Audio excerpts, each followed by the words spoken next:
On June 14th, 1969, what would be any parent's worst nightmare unfolded in the Great Smoky Mountains National Park. 6-year-old Dennis Martin ran into the woods while playing a game near his father's campsite and vanished forever. For nearly 3 months, park rangers, Green Berets, volunteers, and Dennis's family scoured the park in hopes of finding him, but their long and laborious search turned up nothing but heartbreak. They found no sign of Dennis, not the red shirt he'd been wearing, and not even a hint of his remains. After more than 50 years, the same chilling question remains. How could someone disappear so quickly? Did he perish? And if he did, was the forest responsible, or a vicious killer lurking inside of it? Theories range from the simple to the sinister. Though some park rangers think that Dennis merely succumbed to the elements, others indeed wonder if the little boy met a much worse fate. They've speculated that Dennis ran into the woods and crossed paths with the most dangerous predator of all, a fellow human being. At least one witness recalled hearing a blood-curdling scream just after Dennis disappeared. Meanwhile, others point to the legends of the feral humans said to live in the Great Smoky Mountains and feast on human meat. And though no trace of Dennis has ever been found, his father died in the belief that his missing son was still alive, somewhere, with someone. You're listening to History Uncovered, brought to you by the digital publisher All That's Interesting, where we explore the uncharted corners of the natural world and the world past. I'm All That's Interesting staff writer Kalina Fraga. Today, we're exploring the heartbreaking case of Dennis Martin, the 6-year-old who vanished in the Great Smoky Mountains and never returned.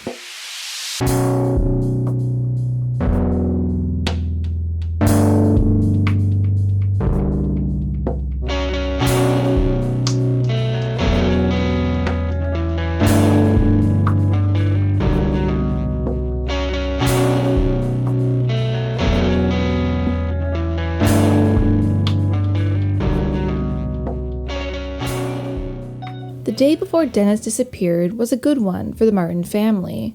On June 13th, he, his father Bill, his grandfather Clyde, and his 9-year-old brother Doug set out for a weekend camping trip in the Smoky Mountains. The Martin family had a long legacy with this site. Their ancestors had helped settle the area and take care of cattle before the Smoky Mountains became a national park. For half a century, Martin fathers and Martin sons had spent a June weekend camping trip together as part of a Father's Day tradition.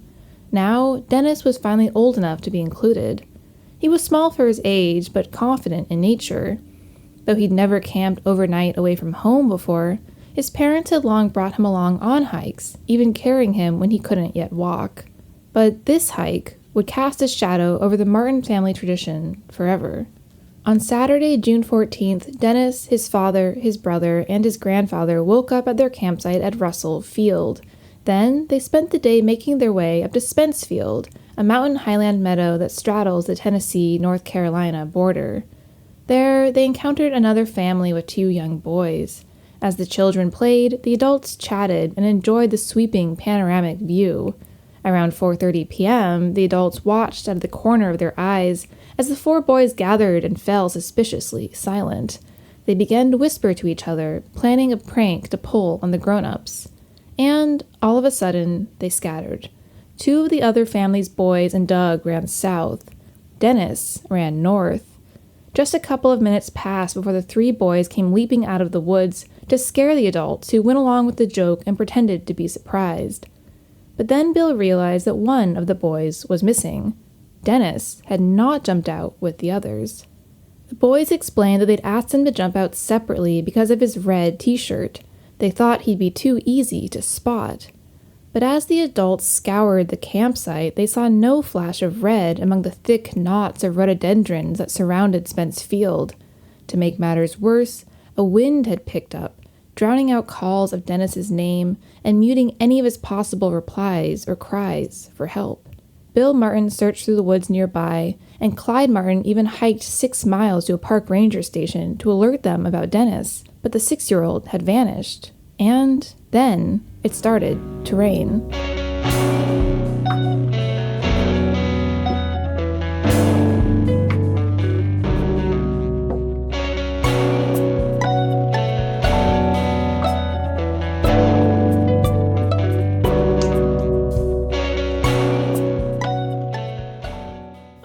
that Dennis Martin disappeared, a terrible thunderstorm moved through the Smoky Mountains. 3 inches of rain fell, and temperatures dropped to the low 50s. Occasionally, Dennis's family stepped out into the downpour to yell Dennis's name. Only thunder responded. At 5 a.m. the next morning, the search for the 6-year-old began in earnest. News of his disappearance had spread, and in addition to the park rangers, locals, rescue squads, and even a troop of Boy Scouts camping nearby came to help. Even the Green Berets joined in. Before long, 240 people fanned out in the woods in hopes of finding Dennis and bringing him home. Helicopters buzzed overhead, dogs sniffed through the underbrush, and volunteers worked in high spirits despite the rain, certain they'd find the missing boy.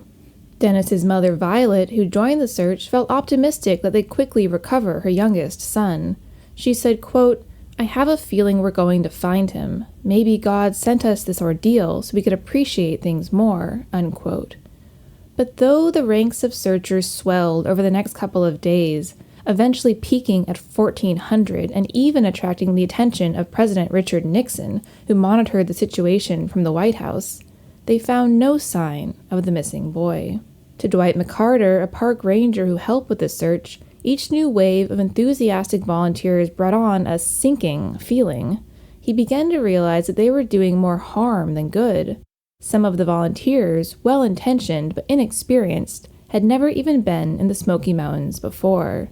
He said, quote, "If you've got 1,400 people, they've stomped on everything. It just doesn't work. Every broken branch, footprint, and other clue has been trampled. You've got search dogs that can't sniff any clues," unquote. That said, a couple of hikers did turn up one clue, albeit a somewhat tenuous one. They found what appeared to be faint, child-sized tracks in the mud. One of the tracks appeared to be a shoe print. The other seemed barefooted. The tracks continued for about 900 feet before disappearing near a stream. The Martins thought that the tracks looked too big to belong to Dennis, and they were largely dismissed as likely having come from the Boy Scouts. But McCarter thinks that they could have belonged to the missing boy. He was still a young ranger at the time, just 24, and taking orders from more senior men. But McCarter regrets that the tracks were never closely examined. He said, quote, "They didn't find tracks from a bunch of kids. They found tracks from one kid. He was by himself, and none of those scouts who'd been through were barefoot," unquote. Regardless, the Smoky Mountains offered up no more clues. Dennis's 7th birthday came and went just days later on June 20th, and the Martin family went home without their son on June 25th. A handful of rangers continued to search until September 11th, and then the search was called off for good.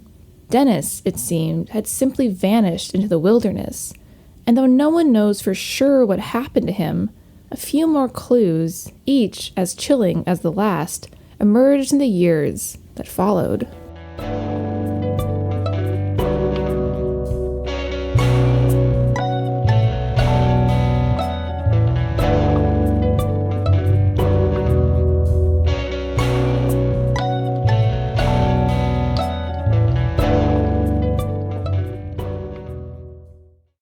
In mid-July, about a month after Dennis had disappeared, a man named Harold Key came forward with an eerie story. He'd been in the mountains on June 14th, and around 6 or 7 p.m. at night, he heard something that chilled him to the bone. As Key explained to one reporter, quote, "We heard a scream, an enormous, sickening scream. We couldn't tell which direction it came from, but it sounded like it came from higher on the mountain to me," unquote. Then Key claimed that he saw a man in the bushes saying, quote, "I couldn't tell much about him because he was going down the creek toward the cars. He was definitely trying to keep from being seen. I thought maybe he was a moonshiner," unquote. When Key heard about Dennis Martin's disappearance, his thoughts went immediately to the man in the woods. He mulled it over for about a month before deciding to come forward with what he knew. Rangers, though, are doubtful that this odd sighting is connected to Dennis Martin. They determined that Key was between 5 and 9 miles away from Spence Field, where Dennis had disappeared, and that it's unlikely a kidnapper could have made it so far so quickly. But according to McCarter, the Martin family has long believed in this theory, that Dennis ran into someone in the woods near the campsite who grabbed him and took him away. They even offered a $5,000 reward for any information about their son, refusing to believe that he'd perished in the woods.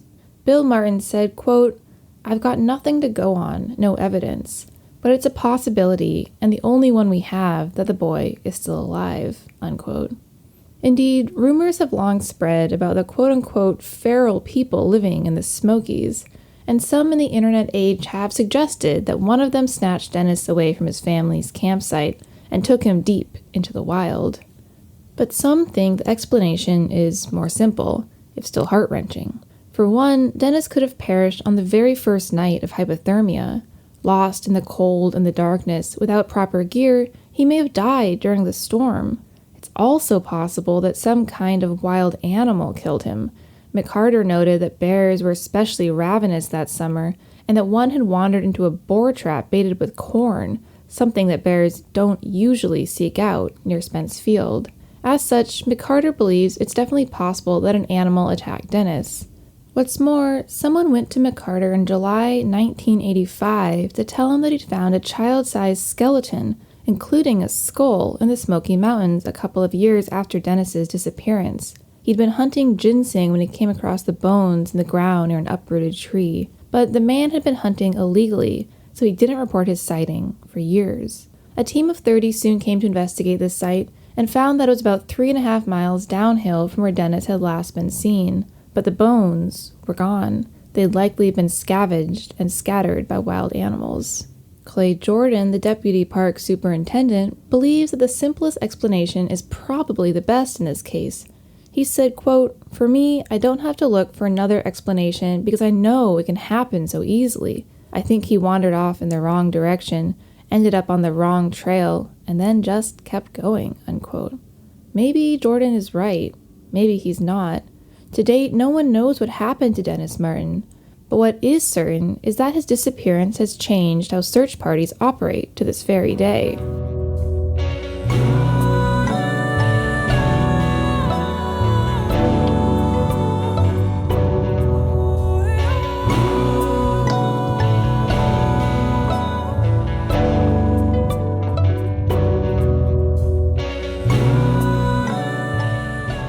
Dennis Martin's disappearance in 1969 elicited an eager response from hopeful volunteers, but park rangers quickly realized that the vast numbers of people looking for Dennis likely hindered, as opposed to helped, the effort to find him. According to an internal memo, quote, "Everyone kept feeling that the boy would be found in the next hour, and it was probably this reason why the search organization did not keep pace with the rapid manpower buildup. This search developed so fast that we failed to realize the need for quick organization from the standpoint of manpower, overhead, and public relations," unquote. Today, searches are conducted differently. Instead of flooding an area with volunteers, search parties work smarter and smaller. Instead of looking for one person, they often search instead for clues, of which dozens might exist. Jordan says that these changes are thanks in part to Dennis Martin. He said, quote, "He was the boy responsible for changing search and rescue, not just in Tennessee or the United States, but across the globe. People being trained in search management in Australia are taught the Dennis Martin case," unquote. Today, the Dennis Martin disappearance case stands as one of the most mysterious and heartbreaking in recent memory. He dashed into the woods for less than 5 minutes and disappeared forever. Whether Dennis simply got lost, succumbed to the elements, or was snatched up by someone in the woods will never be known for sure. But he did leave a mark on the world. Thanks to him, search parties are better and more efficient. Still, what happened to Dennis on June 14, 1969 remains a puzzle, one whose answer was buried long ago in the deep, dark forests that line the Smoky Mountains.